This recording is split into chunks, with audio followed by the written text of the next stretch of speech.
Hi again, everyone. This video is sponsored by contribution from Christopher, and here's her story. Dear Ollie, my name is Christopher Taylor, aka Monte Cristo on Facebook, and I've been a big fan of your channel since I saw your video explaining that narcs are animals who want to devour their young. I've had a couple of run-ins, if you could call them that, with how narcs are dangerous myself, both of which tie into the question I have. The first of them involves my narcissistic and sociopathic father. You had an almost comically typical affair with him, being insecure about his poverty and manhood, trying to hoard money and possessions to into whatever snow fort he could use to defend himself, and aligning himself with the almighty Arnold Schwarzenegger to give him equally delusional leverage.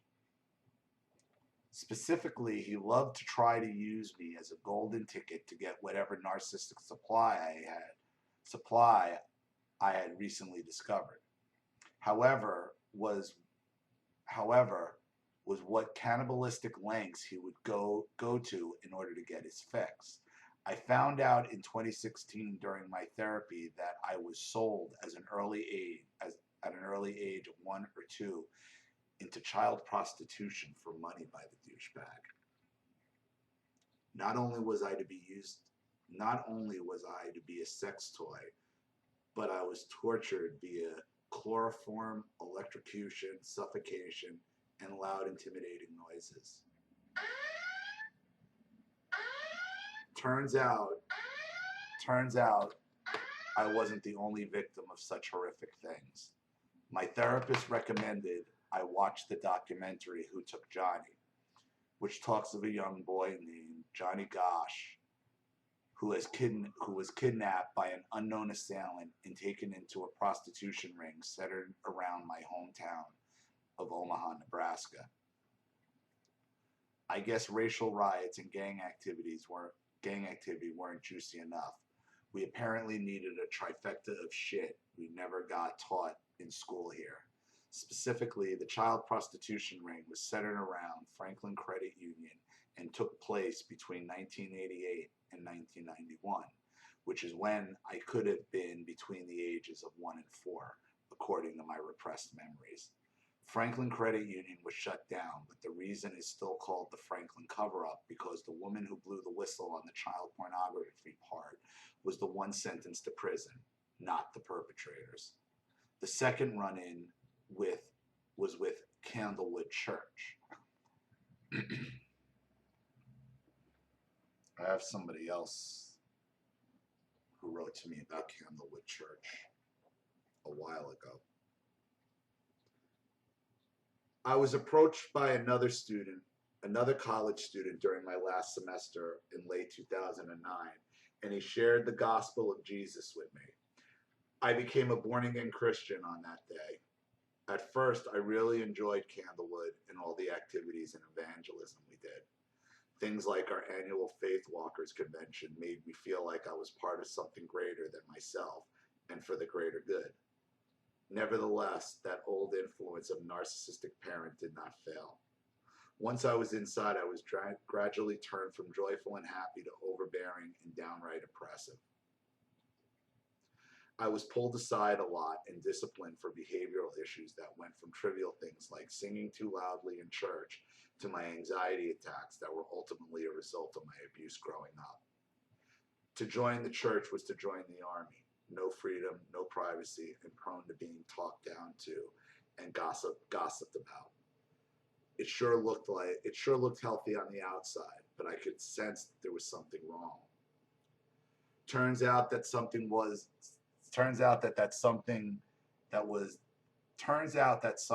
that Candlewood and the great association of ministries that it belongs to is one great big giant cult. In talking with my therapist in early December 2016, she shared my concerns.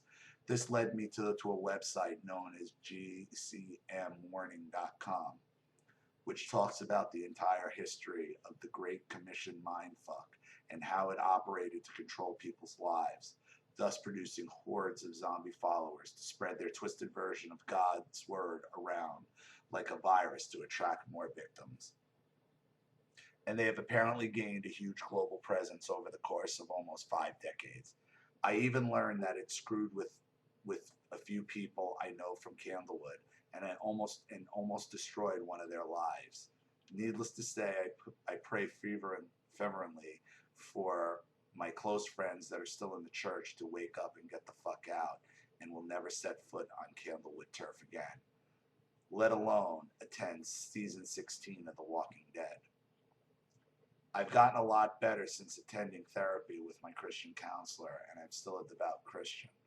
But I am still scared and in shock at these two examples at these two examples of these acts of mass destruction at the hand of narcissists. People still haven't connected all the dots at the Franklin cover-up, and the Great Commission in Candlewood are still afloat.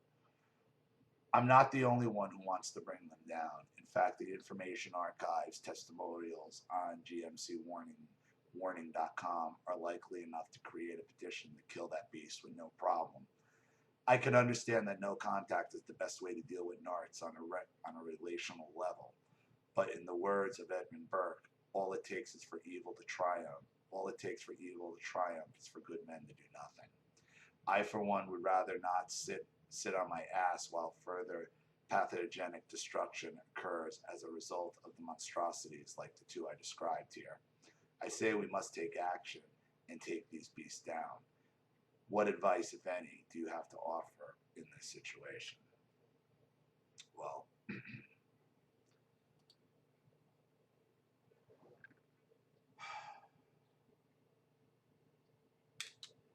first, I'm sorry what happened to you as a kid. That's terrible. Secondly, from what I know of Omaha, you're right, you had enough growing up in Omaha in the early 90s to you didn't need to get caught up in a cult. You know, I hate to say this. Well, no, I don't hate to say it. But if you're going to try to take on one of these cultist groups, you got a fight on your hands. Because they're relentless. And they have mindless followers like zombies, like you said, under the guise of doing God's work. And that becomes really, really dangerous and frightening to deal with. What I would do is I would reach out to the owner of GMC Warning and ask what you could do to help. Since you were a part of it, you have testimonials to give. Why don't you call and try to become a part of it? See what you can do. But you're going to have to be prepared for the onslaught that's going to come from these cultists, because that's what they are. They're cultists, like Scientologists or born-agains, or like some levels of born-agains, or evangelicalism, or whatever other religion has them. These are cults, mind bent on control, and you gotta realize how you ended up in that cult to begin with, because you were sexually abused and you were looking for something greater to be protected. You were looking for a family, a real family, something to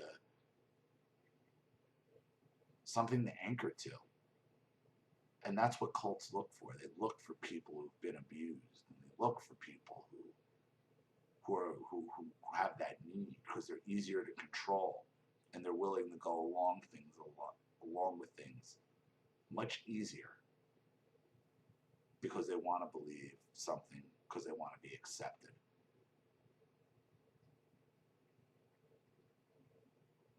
You expose them just the way you expose everybody, by talking about it. Your problem's not with the exposure. Your problem is how you're going to deal with the onslaught of cultists that comes with it. And all I'm going to tell you with that is there's strength in numbers.